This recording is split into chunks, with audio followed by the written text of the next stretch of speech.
Hi mga kaibigan! Magandang araw sa inyong lahat. So, welcome and welcome back dito sa ating YouTube channel. My name is Mary Ann Bonbon.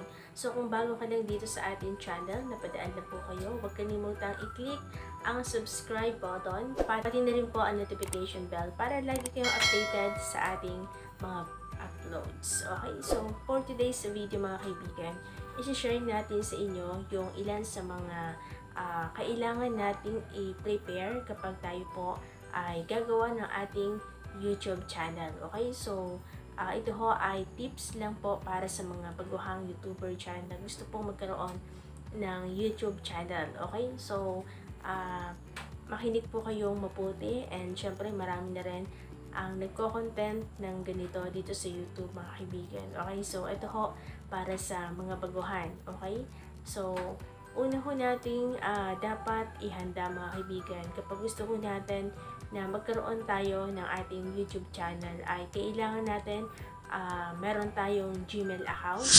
So, dapat po meron po kayong Gmail account para at least kung gumawa po kayo ng YouTube channel ninyo, yun na po yung gagamitin ninyo. Okay?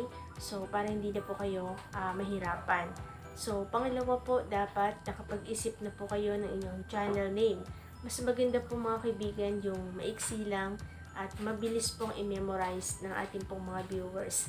Kasi po kapag mahaba, mahihirapan po yung ating mga viewers na tatandaan yung ating YouTube channel. Okay, so dapat po meron tayong maisip na channel name natin mga kaibigan. Okay, so next natin ipe-prepare kapag gusto natin na magkaroon tayo ng YouTube channel, dapat mag-prepare po tayo ng ating logo.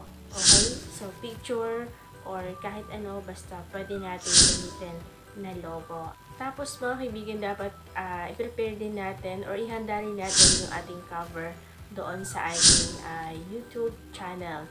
Para at least kapag nakita ng mga viewers natin ay medyo magiging interesting kaagad yung inyong pong channel dahil naka-organize po yung inyong channel. And then mga kaibigan, dapat meron din po kayong description para at least nalaman din ng mga viewers natin or ng inyong mga viewers kung tungkol saan ba yung inyong channel na to at ano ba yung possible na inyo pong magiging content sa inyong channel. Pero in my case mga kaibigan, halo-halo din yung iba nating video, pero mas maganda talaga ay dapat meron po kayong specific na magiging content na pwede rin yung i-share sa inyong mga YouTube channel. Okay, so hindi po kaagad na kailangan mag-link po kayo dito. Okay, so i-share nyo lang kung ano yung kaya nyo i-share sa inyong mga manunood. Okay, so mga kaibigan, kung naka-ready na po yung mga lahat na nabanggit po natin, pwede na po kayong mag-create ngayon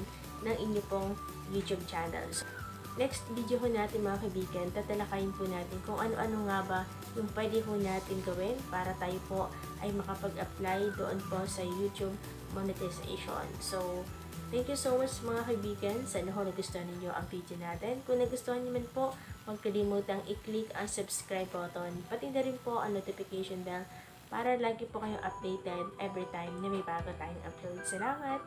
See you on my next video.